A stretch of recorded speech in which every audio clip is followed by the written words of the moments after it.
अरे क्या बने मैं किसकी शरण में जाऊं, शिव ब्रंच मुनि नारदा तिनके हृदय ना समाऊं।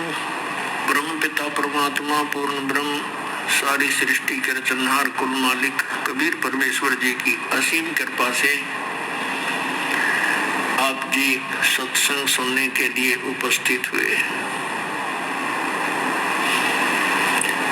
भक्ति मुक्ति के दाता सतगुरु ये भटकत प्राण फिरंदा, उस साहिब के हुक्म बिना नहीं तरवर बात हिलंदा। उस परमेश्वर की असीम कृपा से, उस तत्ब्रह्म की रजा से आप जी यहाँ पहुंच पाए हो। पुण्यात्माओं, सत्संग में आने से हमें ये ज्ञान होता है कि मानव शरीर हमें किस लिए प्राप्त हुआ था। जब तक हम महापुरुषों के विचार नहीं सुनते, सत्संग नहीं सुनते, तब तक हम अपने उसी कर्म को, उन्हीं क्रियाओं को जो हमारे पूर्वज करते हुए आए हैं, उन्हीं को हम सत्य मानते थे। संतानों उत्पत्ति, उनकी परवरिश करना, उनके विवाह आदि कर देना, फिर उनके संतान की कामना करना, फिर बेशक मर जाए कोई प्रॉब्लम नहीं। तो ये तो हमारे ना चाहने से भी हो रहा था, क्योंकि जो हमने कर्म करना चाहिए था उसका ज्ञान ना होने से हम जो भी प्रारब्ध से प्राप्त कर रहे थे उसको हम ये सोच रहे थे हम कर रहे हैं, हमारे ही करने से सब कुछ हो रहा है। लेकिन ये हमारी भूल थी, अध्यात्म तत्व ज्ञान का अभाव था। जो हमने करना चाहिए था वो हमने शुरू भी नहीं किया होता है जब तक हम सत्संग नहीं सुनते। कोई तो कहा करता था कि मैंने ऐसे 5 प्लाट ले लिए, 2 कोठी बना दी, सब बच्चों का विवाह बड़े ठाठ से कर दिया। मैंने बहुत परिश्रम किया, मेहनत की और जिससे धन प्राप्ति हुई। कोई कहता था मैंने ऐसे कर दिया। तो ये सब भूल थी प्राणी की कि इस जीव को जो मानव शरीर प्राप्त होता है तो केवल प्रारब्ध ही प्राप्त होता है। जीव का ना चाहा होता है ना किया होता है। और फिर कुछ वृद्ध व्यक्ति बैठकर आपस में चर्चा करते हैं, गोष्ठी किया करते थे, एक दूसरे की कुशल मंगल पूछा करते थे। तो बताते थे कि मेरे जो है ना 2 लड़के थे, 2 लड़की, 2 लड़के 2 लड़की हुई, दोनों के परमात्मा ने संतान दे रखी है, पुत्र पुत्रियां सबको प्राप्त है, सबका विवाह कर दिया है, मेरा काम पूरा हुआ, अब बेशक भगवान उठा दे। अब इतना ही ज्ञान था उन भोली आत्माओं को कि बस काम पूरा हो गया, संतानों उत्पत्ति, उनकी परवरिश, विवाह, फिर उनका भगवान ने संतान दे दी, बस अब हमारा काम पूरा हुआ। तो पुण्यात्माओं, जो हमारा काम था वो तो हमने शुरू भी नहीं किया, और जो हमने किया वो होना ही था। जिसको हम ये सोचते हैं कि हमने किया वो तो आपको प्राप्त ही होना था। जैसे विवाह के पश्चात परिवार का भी और साथ में जिन बच्चों का विवाह हुआ है उनका एक ही मनोरथ होता है कि भगवान पुत्र दे, क्योंकि हमने अज्ञानता के कारण पुत्र और पुत्री में बहुत भेद मान रखा था। इसका कारण हमारा अध्यात्म ज्ञान ही था, लेकिन पुत्र और पुत्री में कभी भी हमारे मन में स्वप्न में भी ये नहीं आना चाहिए कि कोई अंतर है। एक ही मिट्टी के खिलौने हैं, एक ही जैसे विचार हैं, और हमारी ममता भी बच्चों में एक ही जैसी होनी चाहिए। विचार हमारे उच्च होने चाहिए, परमात्मा जो दे उसमें संतुष्टि होनी चाहिए। अध्यात्म ज्ञान न होने से हम 90% दुखी रहते हैं। अब जैसे प्रत्येक व्यक्ति का यही उद्देश्य और आशा होता है कि पुत्र हो, लेकिन पुत्री होगी, फिर ये सोचा कि भगवान अब के तो पुत्र दे, दूसरी भी पुत्री होगी, बेटी होगी। तीसरी की तो पूरी कामना थी कि तीसरा पुत्र हो ही हो, वो भी पुत्री होगी, चौथी भी पुत्री होगी और पांचवी भी होगी। अपने आत्मा ना तो हमारा किया हुआ, ना हमारा चाहा हुआ, वही हुआ जो होना था।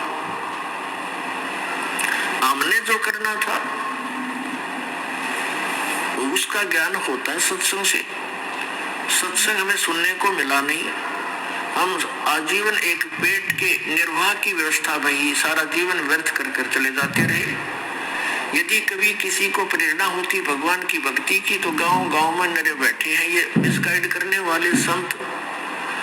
कोई किसी ने मंदिरों तक सीमित कर दिया, किसी ने समाधि तक सीमित कर दिया, किसी ने मस्जिद तक, किसी ने गुरुद्वारे तक सीमित कर दिया।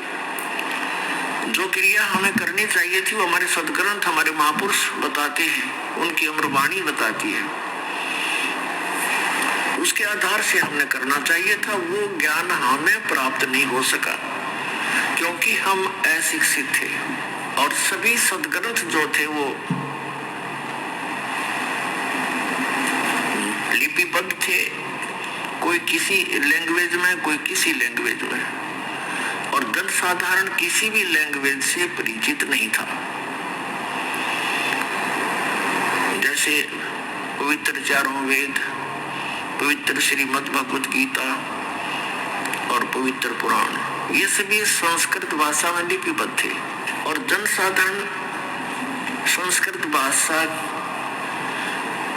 को नहीं पढ़ता था, उनको अधिकार भी नहीं था पढ़ने का। केवल एक ब्राह्मण वर्ग ही संस्कृत पढ़ने का अधिकारी था, और बाकी जनता इस ये सिरदर्द भी मोल लेना नहीं चाहते थे कि भी ये ठीक है, महापुरुष है, संस्कृत पढ़ते हैं, वेदों, गीता और पुराणों को इन्होंने पढ़ा है, जाना है, और ये हमें जो बता रहे हैं वो सही है क्योंकि ये संस्कृत की गाथा है। तो अन्य समाज को, भगत समाज को कोई ऑब्जेक्शन हुआ नहीं, और ये दृढ़ होता चला गया कि ये जो ज्ञान देते हैं वो ठीक है। और जितने भी संत महात्मा थे पहले वो सभी एक ही ज्ञान देते थे कि श्री ब्रह्मा, श्री विष्णु, श्री शिव जी ये अजरो अमर है, सर्वेश्वर है, महेश्वर है, मृत्युंजय कालज्य, इनकी उपमा किया करते थे। और इन्हीं की पूजा यानी श्री विष्णु जी और श्री शिव जी की पूजा, और साथ में फिर मृत्यु के उपरांत सब क्रियाएं, जैसे 13वीं वर्षी 17वीं जैसे भी करवाते थे, फिर उनके श्राद्ध, अस्थियों को उठाकर गंगा में प्रवाह आदि सब क्रियाएं हमसे कराते रहे। तो हमारी एक परंपरा सी बन गई और विदाउट ऑब्जेक्शन बन गई, क्योंकि सभी यही क्रियाएं हम कर रहे थे, और सभी महापुरुष जो भी प्रवचन करता थे, सत्संग किया करते थे, इन्हीं की, सुदामा और श्री कृष्ण जी की, श्री राम और भीलनी की, और रावण के वध की, कंस के वध की, ये कथाएं हमें सुनाया करते थे। सुनते रहते थे, अच्छा लगता था। और हमने यही मान रखा था कि सब ज्ञान जो ये बता रहे हैं महापुरुष, ये सदग्रंथों से ही बता रहे हैं। और हरे कृष्ण, राम राम हरे हरे, ओम नमः शिवाय आदि, ओम भगवते वासुदेव नमः, इस तरह के ये मंत्र हमसे जाप कराया करते थे। कुछ एक व्यक्ति थे, वो ये कहते थे केवल एक ओम नाम का जाप करना चाहिए और मंत्र नहीं जपने चाहिए। ये तो कोई एकाध ही मिलता था। और वो ऐसा कहने वाले कौन थे? विशेषकर आर्य समाज के कुछ आचार्य और प्रचारक ही होते थे। और वो महर्षि दयानंद के विचारों को ही समाज में फैलाया करते थे। और महर्षि दयानंद खुद ओम का जाप करने के पक्ष में नहीं था। आपको बहुत बार दिखाया, दिखाएंगे समय आने पर। भले ही वो ये कहते हो कि ओम का जाप करो, लेकिन वो स्वयं ओम नाम यानी किसी भी मंत्र के जप करने के पक्ष में नहीं था। कारण क्या था कि ये सभी ब्राह्मण लोग थे। जैसे आदि शंकराचार्य, ये उस समय जन्मे थे जिस समय भारतवर्ष के अंदर बुद्ध धर्म की जो है अत्यधिक प्रचार हो रहा था बुद्ध धर्म का, और बहुत शीघ्रता से फैल रहा था। उस समय आदि शंकराचार्य जी का जन्म हुआ ईसा मसीह जी से 508 वर्ष पूर्व।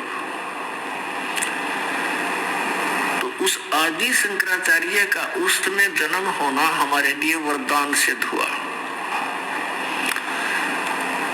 क्योंकि यदि बुद्ध धर्म भारतवर्ष में फैल जाता तो पूरा भारतवर्ष नास्तिक हो जाता।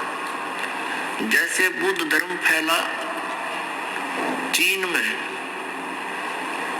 आज देख रहे हैं कि चीन में कोई राम नाम परमात्मा को याद करने वाला प्राणी शायद ही कोई हो। इसका कारण क्या है कि ये महापुरुष जैसे महात्मा बुद्ध थे, ये पुण्यकर्मी प्राणी थे पूर्व जन्म के, और इनके कुछ संस्कार शेष रह जाते हैं। उनको फिर मानव शरीर में ये यहाँ का भगवान ब्रह्म देता है, और वो सीधे स्वर्ग से आए हुए थे। जिस स्थान से आत्मा आता है, भले उसके ऊपर यहाँ आकर के 3 गुणों का प्रभाव तुरंत हो जाता है, फिर भी उसके अंदर एक विशेष कसक परमात्मा की और उस सुख की प्राप्ति की बनी ही रहती है। इस आधार से उसने घर त्याग दिया महात्मा बुद्ध ने, और बिहार के अंदर गया शहर के पास एक वट वृक्ष के नीचे उसने बैठकर परमात्मा पाने की मनमुखी साधनाएं शुरू कर दी। हठ योग, निराहार रहकर बैठ गया।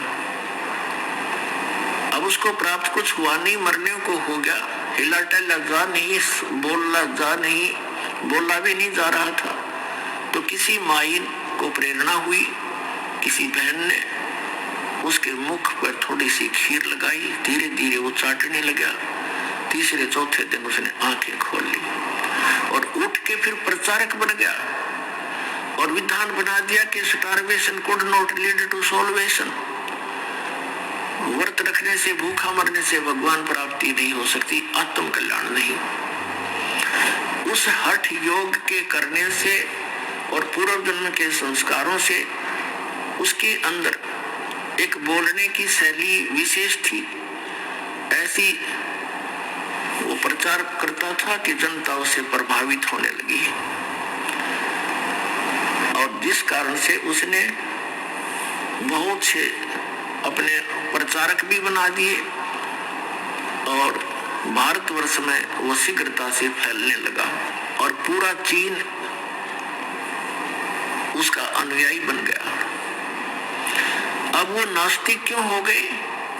उसका कारण ये था कि जो वे ऑफ वर्शिप यानी पूजा का मार्ग, भक्ति की विधि उस महात्मा बुद्ध ने बताई, वो शास्त्रों अनुकूल नहीं थी। श्रीमद् भगवत गीता अध्याय नंबर 16 के श्लोक 23 और 24 में कहा है कि शास्त्र विधि को त्याग कर जो मनमाना आचरण करता है उसकी न तो गति होती है, न उसको कोई सुख प्राप्त होता है और न ही उसका कोई सिद्धि प्राप्त होती है, उसकी सिद्धि भी प्राप्त नहीं होती, अर्थात यूजलेस यानी व्यर्थ। यही कारण रहा महात्मा बुद्ध जी ने अपने मनमाना आचरण वो पाखंड मत चला दिया। और यही काल चाहता है कि कोई भी पुण्यात्मा उसके फंस जाता है, उसको अपना प्रचारक बना करके उसी की कमाई को, उसी की सिद्धियों को नष्ट करवा देता है और पूरे उनके अनुयायियों को मिसगाइड करवा कर ये निश्चिंत हो जाता है कि वे गए काम तय। और यही क्रिया बनी थी, महावीर जैन ने यही किया था। वो भी पुण्यकर्मी प्राणी थे। ये वही पुण्यात्मा मारीची वाली आत्मा थी जो श्री ऋषभ देव जी के पौत्र थे। और कई बार ये लाखों बार देवता बने, करोड़ों बार गधा बने, करोड़ों बार कुत्ता बने। अब उसके बाद वो एक स्वर्ग से वापस आए और उनका जन्म महावीर जैन रूप में हुआ। उसके बाद उन्होंने परमात्मा पाने के लिए घर त्याग दिया। ये मुनिवर्ती बोलते हैं, घर त्याग दे नी वस्त्र हो जा। वो निकला था वैराग कसक में, कोई गुरु उनको मिला नहीं, उन्होंने गुरु धारण नहीं किया, मनमुखी हठ योग किए। उसके बाद स्वयं ही प्रचारक बन गया, 363 पाखंड मत चला दिए। और जिस कारण से आज पूरा जैन धर्म उसी महावीर जैन द्वारा चलाए गए उन पाखंड मतों के आधार से पूजाएं कर रहे हैं। और कुछ दिनों में ये सब नास्तिक हो जाएंगे, क्योंकि भगवान से मिलने वाली राहत इनको प्राप्त नहीं होती। यही कारण रहा कि पूरा चीन नास्तिक हो गया, क्योंकि उनको भगवान से मिलने वाली वो साधना नहीं प्राप्त हुई जो भगवान से राहत मिले। तो उन्होंने सोच लिया कि भगवान कोई है नहीं, अपने मेहनत परिश्रम से करो और खाओ। ये तो पशु पक्षी भी कर रहे हैं। अगर इतना ही मनुष्य जीवन इसीलिए सीमित था, अगर यहीं तक परमात्मा ने सीमित करके भेजा होता तो पशु पक्षी भी यही कार्य करते थे। अलग से ये एक सुंदर शरीर देने की क्या आवश्यकता थी? परमात्मा ने अपने जैसा ही रूप आपको प्रदान किया है मनुष्य को। परमात्मा भी मनुष्य जैसा ही है, लेकिन उनका सामर्थ्य, उनके शरीर का तेज, उनकी खूबसूरती हमसे असंख्यों गुना अधिक है। इसलिए वो परमात्मा है, हम आत्मा है, हम जीव हैं, वो परमेश्वर है। आदि शंकराचार्य का जन्म उस समय हुआ जिस समय भारतवर्ष में बौद्ध धर्म बहुत शीघ्रता से फैल रहा था। ये काल भगवान के द्वारा विशेष रूप से भेजे गए थे आदि शंकराचार्य, और इन्होंने 8 वर्ष की आयु में ये दीक्षित हो गए थे और उसके बाद 32 वर्ष की आयु में इनकी मृत्यु हो गई थी। उस दौरान इन्होंने इन 4 मठों की स्थापना की।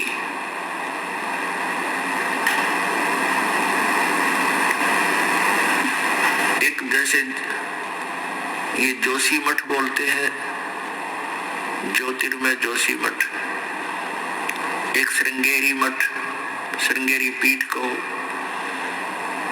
4 पीठ स्थापित की, एक द्वारका शारदा पीठ, एक पुरी गोवर्धन पीठ, इस प्रकार।